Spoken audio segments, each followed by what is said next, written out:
A desperate Mustang foal, cornered by a hungry wolf pack in the remote wilderness, led a brave woman to risk everything to save it.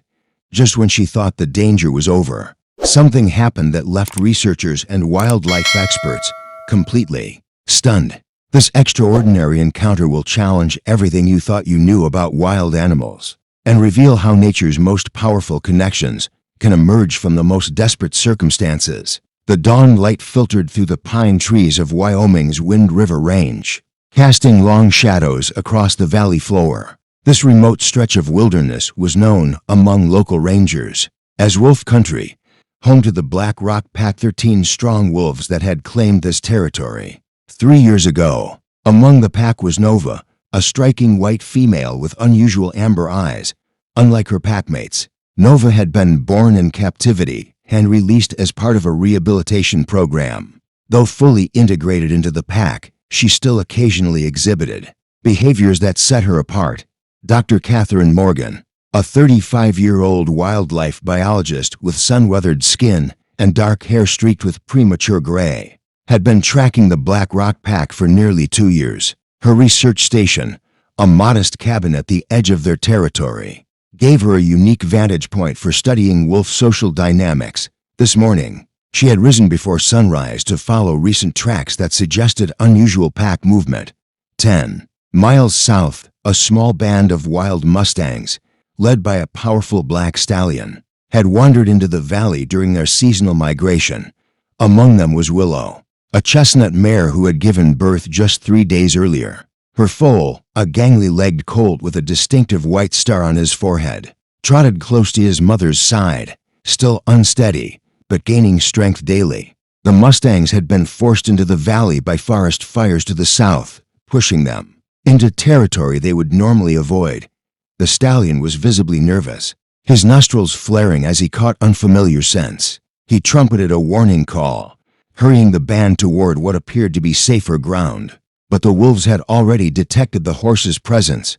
From his vantage point on a rocky ridge, the alpha male watched the Mustangs with calculating eyes. The pack hadn't made a large kill in nearly 2 weeks, and the horses, particularly the vulnerable newborn foal, represented an opportunity. With a soft growl, he signaled to the others to spread out through the trees. The trap was set. The wolves had strategically positioned themselves to cut off the horse's escape route. The stallion sensed the danger too late, whinnying in alarm as the first wolves emerged from the tree line.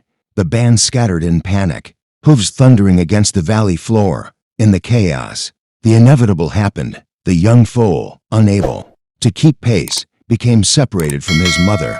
His spindly legs carried him in the wrong direction, directly toward another section of the waiting pack. Catherine, who had followed the wolf tracks to a ridge overlooking the scene, immediately understood the gravity of the situation. Through her binoculars, she watched as the foal found himself alone, in a small clearing, trembling as shadows began to circle him. "No," she whispered, her researcher's objectivity momentarily forgotten. The foal's terrified whinnies echoed across the valley, a desperate call for help. Catherine knew she should simply document what was happening, the natural cycle of predator and prey. Her research depended on observing without interfering. But as the wolves began to close in on the helpless foal, something inside her rebelled against scientific protocol, making a split-second decision that would forever change the course of her research and her life. Catherine began scrambling down the rocky slope toward the clearing, her heart pounding with the knowledge that she was about to place herself between a hungry wolf pack and their intended prey. Catherine's boots slid on loose gravel as she half ran, half skidded down the steep slope. Her mind raced faster than her feet. What she was about to do contradicted every principle of wildlife research. "Don't interfere with natural processes" was practically the first commandment of field biology. The foal stood frozen in the center of the clearing, his spindly legs splayed in terror as 5 wolves emerged from the tree line. The alpha male, a massive gray timber wolf with a scar across his muzzle, led the approach. Behind him came the white wolf with the unusual past, moving with focused intensity, her amber eyes fixed on the young horse. "Hey, hey," Catherine yelled, waving her arms wildly as she burst into the clearing. She pulled an air horn from her belt and released a blast that shattered the morning stillness. The wolves hesitated, startled by the sudden human intrusion. The alpha male growled, taking a step forward before pausing, recalculating this new variable. Catherine knew she had only moments before they decided whether to retreat or challenge. She continued forward, making herself as large and loud as possible. "Get back," she yelled, pulling out a bright orange tarp from her pack and shaking it vigorously. Most predators were naturally wary of humans, but a hungry wolf pack was unpredictable. The wolf pack was unpredictable. The alpha male snarled, saliva dripping from his powerful jaws as he took another step forward. Catherine's hand moved to the tranquilizer gun holstered at her hip, a last resort she desperately hoped to avoid. "Don't make me do this," she muttered, continuing her intimidation display. From the corner of her eye, Catherine noticed Nova behaving differently from the others. While the rest of the pack maintained aggressive postures, Nova's ears were perked forward in what appeared to be curiosity rather than hunting focus. The standoff stretched for what felt like hours, but was likely only minutes. Finally, the alpha male made his decision. With a short bark to the pack, he began to retreat toward the trees. One by one, the other wolves followed, all except Nova, who remained at the edge of the clearing, watching. "Go on," Catherine said softly to the white wolf. "Go with your family." Nova held her gaze before finally turning to follow the pack, her white tail disappearing into the pines. When the immediate danger had passed, Catherine turned to the foal. The young Mustang trembled uncontrollably, his wide brown eyes dilated with fear. He was even younger than she'd initially thought, no more than 3 or 4 days old. "Hey, there, little one," Catherine whispered, approaching slowly with her hand extended. "You're okay now." The foal backed away, understandably terrified. Catherine knew she needed to gain his trust quickly. The wolves might have retreated, but they wouldn't go far, and somewhere, the foal's mother would be frantically searching for her baby. Catherine removed her jacket and draped it over a nearby bush. From her pack, she pulled out dried apples, holding them out in her palm while keeping her body low and still. Minutes passed before curiosity began to overcome the foal's fear. He took hesitant steps forward, his nostrils flaring as he caught the sweet scent. Catherine remained perfectly still as the foal finally came close enough to sniff her outstretched hand. The distant sound of a horse's whinny carried across the valley, the foal's mother searching for her baby. The young Mustang's ears pricked forward at the familiar call, and he responded with an eager whicker of his own. But before Catherine could formulate a plan to reunite mother and baby, movement at the tree line caught her attention. Her muscles tensed, expecting the wolves to have returned. Instead, what she saw made her blood run cold. Nova, the white wolf, had reappeared, but this time she wasn't alone.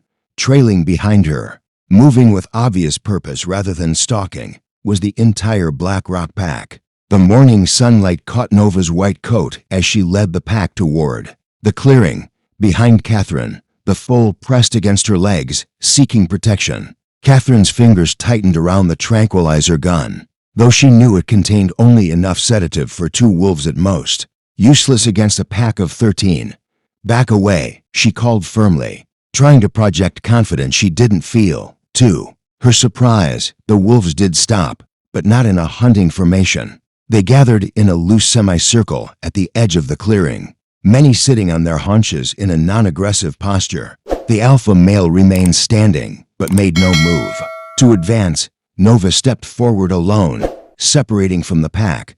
Her movement wasn't predatory. It was measured, deliberate. Catherine held her breath as the white wolf approached, stopping about 10 feet away. There, Nova did something extraordinary. She lowered herself to the ground, belly against the earth, tail slightly wagging in what any dog owner would recognize as a non-threatening posture.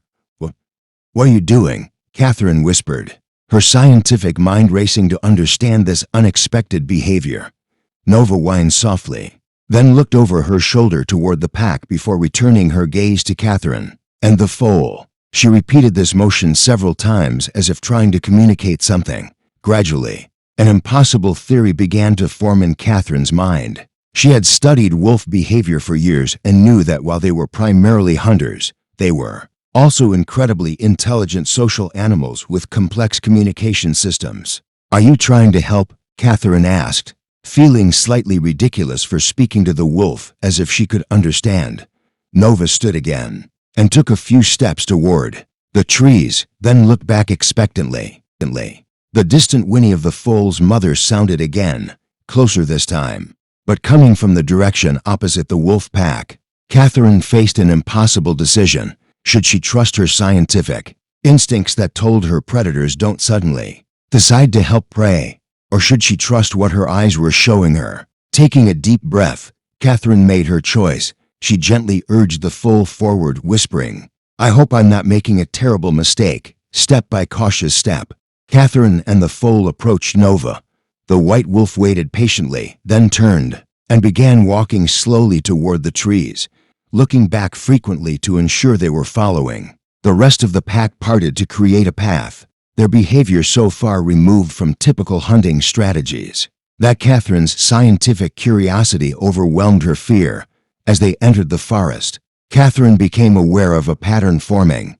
The wolves were spreading out around them, not in an encircling predatory formation, but as an escort. Some ran ahead, others flanked their small group, while a few brought up the rear.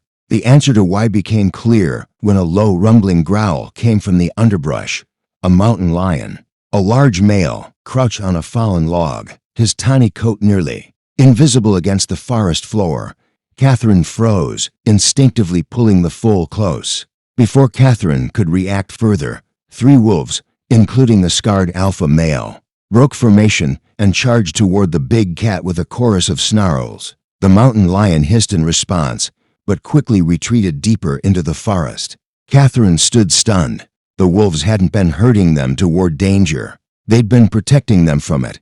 They continued through the forest for another 20 minutes, following a path that gradually sloped upward. Catherine began to hear the sounds of multiple horses' whinnies, snorts, and hooves on rocky ground.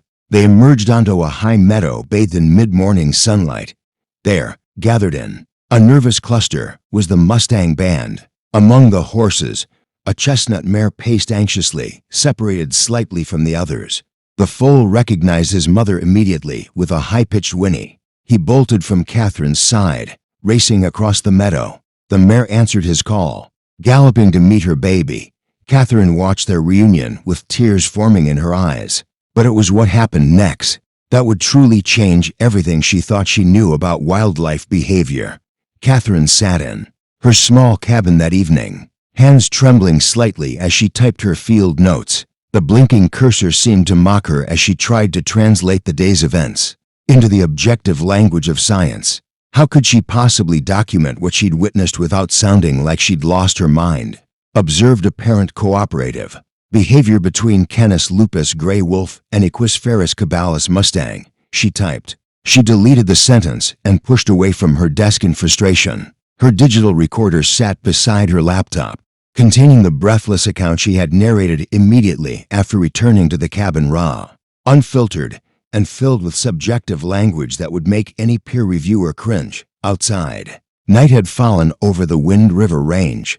Through the cabin's small window, Catherine could see the first stars appearing. Somewhere out there, the Black Rock pack was going about their evening routine, hunting, tending to pups, reinforcing social bonds, but now she wondered what else might be happening in their complex social world that science had failed to recognize. Catherine's satellite phone rang. The caller ID showed Dr. James Bennett, her research supervisor at the University of Wyoming. "James," she answered, suddenly aware of how exhausted she sounded. "Catherine, just checking in. You missed your weekly update call yesterday." She had completely forgotten. "Sorry, I've been preoccupied with some unusual observations." "Anything significant?" His tone was casual, but Catherine could hear the underlying academic interest. James had built his career on conventional predator behavior models. Catherine hesitated. Should she tell him what she'd seen? Would he even believe her? "I observed some unexpected behavior in the Black Rock pack today," she said carefully. "I'm still processing the data. It's unexpected." James pressed. "I need more time to document it properly," she hedged.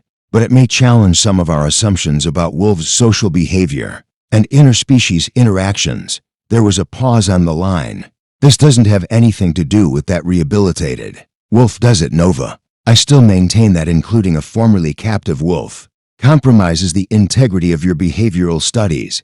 Catherine bristled. Nova is fully integrated into the pack structure, and what I observed involved the entire pack, not just her. Well, I look forward to reading your report, James said, his tone now carrying skepticism. Just remember that extraordinary claims require extraordinary evidence. After ending the call, Catherine returned to her field notes with renewed determination. James was right about one thing. She would need irrefutable evidence to support what she'd witnessed. She pulled out her trail cameras and began checking their batteries and memory cards. Tomorrow, she would set up a comprehensive monitoring system around the areas where the wolves and horses interacted. If this behavior were more than a one-time anomaly, she would capture it. As Catherine worked late into the night, a storm system moved in over the mountains. Rain began to pelt the cabin roof, and occasional flashes of lightning illuminated the room. It wasn't until a particularly violent thunderclap shook the cabin that she noticed the intensity of the storm. She moved to the window, watching as powerful gusts bent the pines nearly horizontally. Catherine was about to return to her work when a movement caught her eye, something pale moving through the trees. At the edge of the small clearing where her cabin stood, she grabbed her high-powered flashlight and pointed it toward the motion. The beam caught a familiar white shape, Nova, standing alone in the driving rain, staring directly at the cabin. When she saw she had Catherine's attention, she pawed at the ground urgently, then looked back over her shoulder into the forest. What are you doing here? Catherine whispered. More to herself than to the wolf, Nova's behavior was clear even to someone without Catherine's expertise. The wolf wanted her to follow. Rain lashed against Catherine's face as she pulled on her waterproof gear. Following a wild predator into a forest during a violent storm defied not only scientific protocol, but basic common sense. Yet something in Nova's urgency convinced her this wasn't merely unusual wolf behavior. It was a deliberate call for help. Catherine grabbed her emergency pack, tranquilizer gun, and high-powered flashlight as she stepped onto the cabin porch. Nova was still waiting, pacing anxiously at the forest edge. When the wolf saw Catherine emerge, she barked, a sound rarely made by wild wolves except in specific social situations, and started into the trees. I must be out of my mind, Catherine muttered, pulling her hood tighter as she followed the white wolf into the stormy darkness.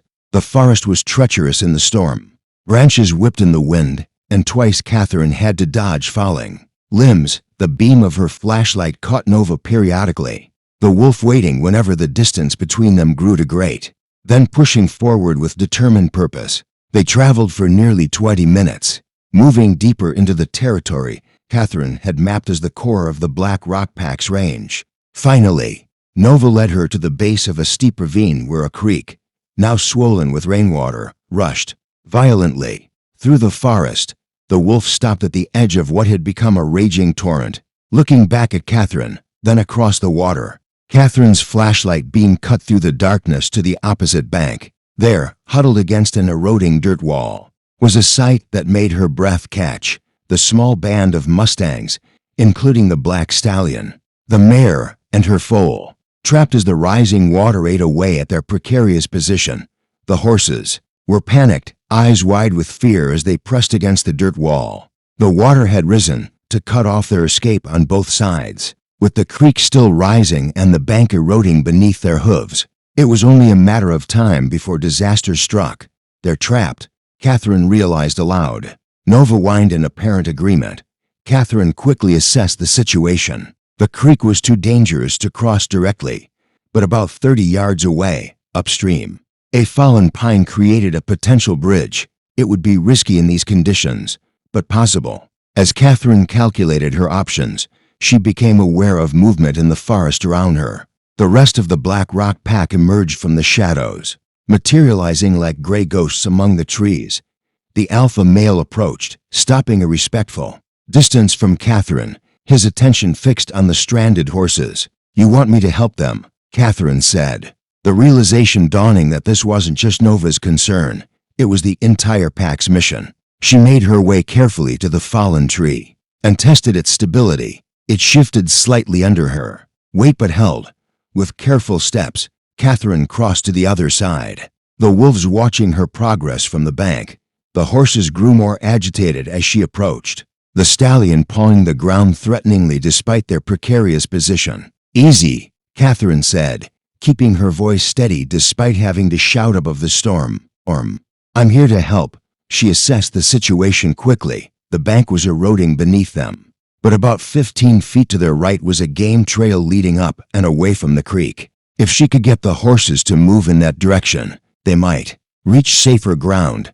Catherine removed her bright orange emergency blanket from her pack, using techniques she'd learned working with wild horses in her undergraduate days. She positioned herself to use the blanket as a visual guide, creating a pathway toward the escape route, while blocking the more dangerous directions. The stallion snorted suspiciously, but the mare, perhaps recognizing Catherine from their earlier encounter, showed less fear. When Catherine began moving slowly toward the game trail, the mare took a hesitant step to follow. On the opposite bank, Nova and the pack began to move parallel to them. Catherine realized they were creating a visual barrier on that side, essentially helping to funnel the horses toward safety. "It's coordinated," Catherine whispered in amazement, watching as the wolves positioned themselves strategically along the bank. "They're helping me herd them." The stallion finally relented, following the mare and foal as Catherine guided them carefully toward the game trail. Just as they reached the path, a large section of the bank where they had been standing collapsed into the swollen creek. "Go," Catherine urged, using the orange blanket to direct them up the trail to higher ground. The horses didn't need further encouragement. They scrambled up the muddy path, reaching the safety of the ridgeline above. As another thunderclap shook the forest, Catherine still stood in the pouring rain, watching as the band disappeared into the darkness, safe from the immediate danger. She turned back toward the creek where Nova and the pack still waited on the opposite bank. The white wolf met her gaze across the rushing water, and in that moment, something passed between them, an understanding that transcended the traditional boundaries between human and wolf, researcher and subject. Nova lifted her muzzle and released a howl that cut through the storm noise. One by one, the other wolves joined, their voices rising in what Catherine couldn't help but interpret as a celebration. The first light of dawn revealed a transformed landscape. The storm had passed, leaving behind a washed clean world of dripping trees and swollen waterways. Catherine stood on the porch of her cabin, a steaming mug of coffee in her hands, watching as the rising sun painted the mountaintops gold. She had barely slept, spending most of the night documenting everything while it was fresh in her mind. The implications of what she'd witnessed were staggering, not just interspecies cooperation, but what appeared to be intentional communication, planning, and shared purpose between wolves, horses, and a human. The conventional scientific explanation would attribute it all to coincidence or misinterpretation. The wolves might have been opportunistically using the humans to gain access to prey. Nova's unusual behavior could be dismissed as the result of her time in captivity. But Catherine knew what she had seen. The wolves could have attacked the vulnerable horses at any point during the night, but had instead sought human help to rescue them. Movement at the tree line caught her attention.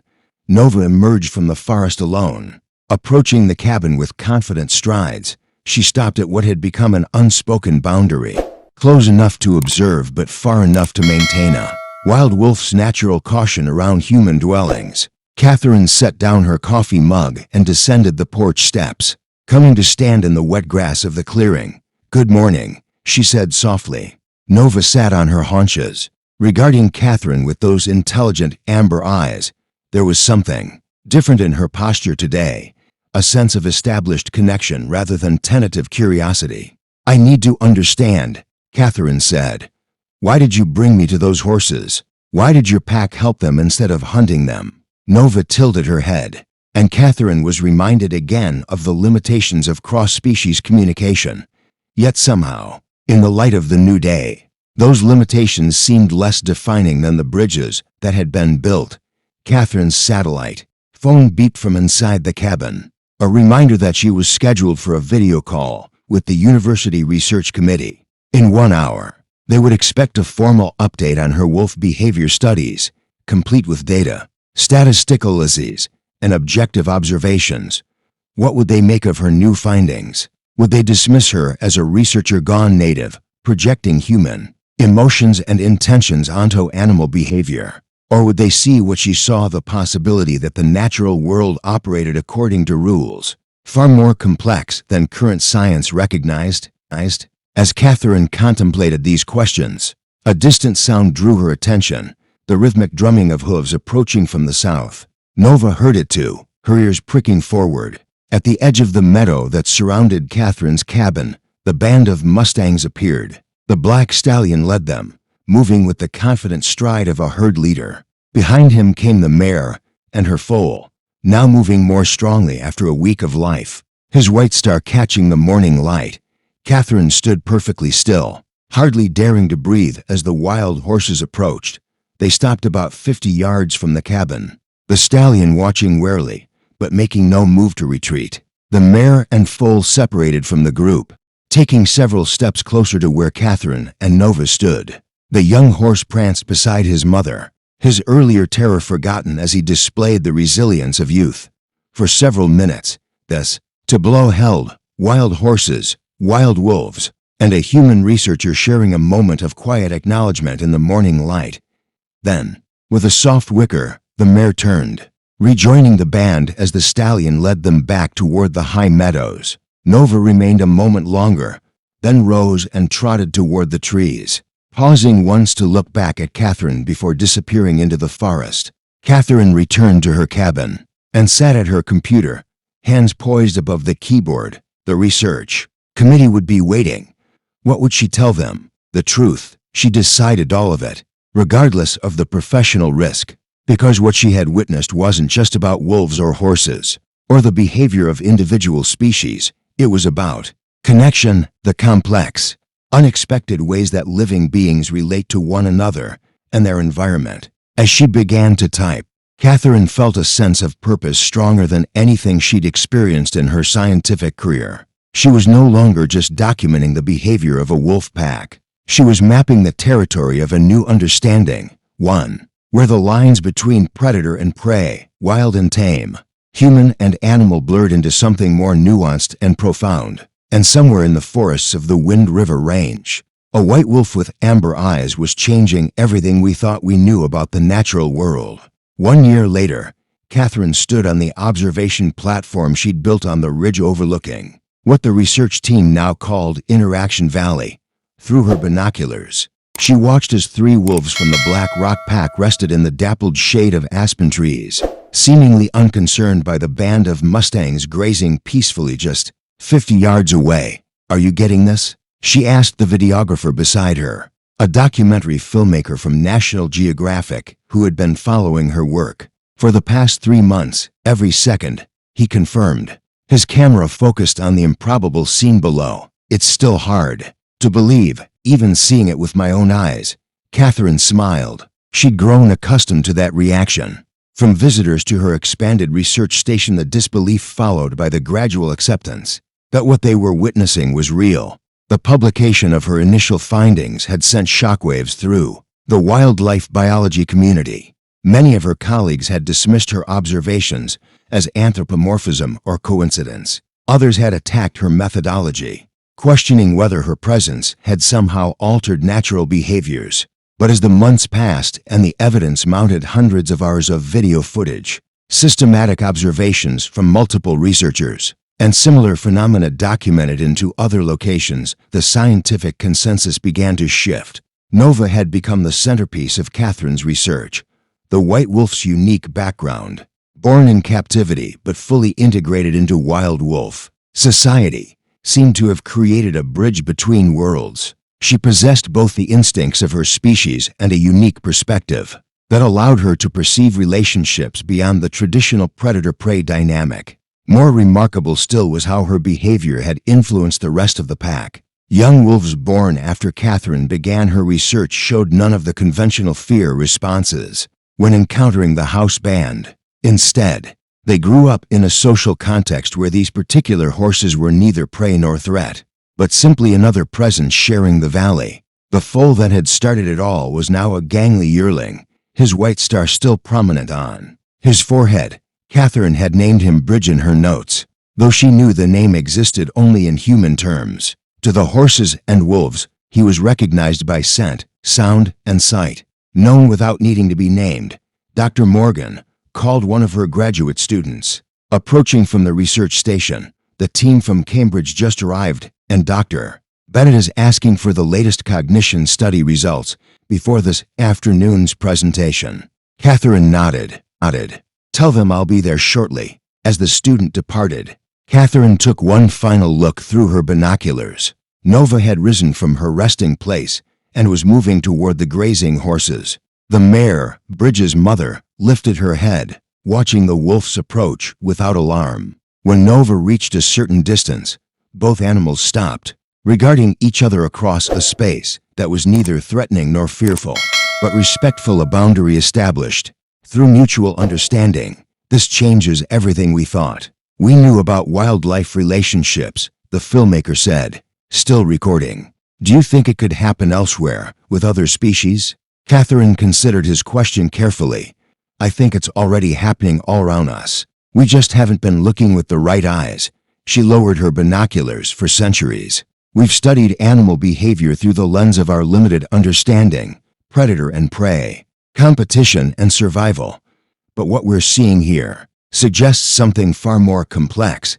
As they walked back toward the research station, Catherine reflected on the journey of the past year. Her career had transformed from conventional wildlife biology to what some were calling interspecies relationship studies.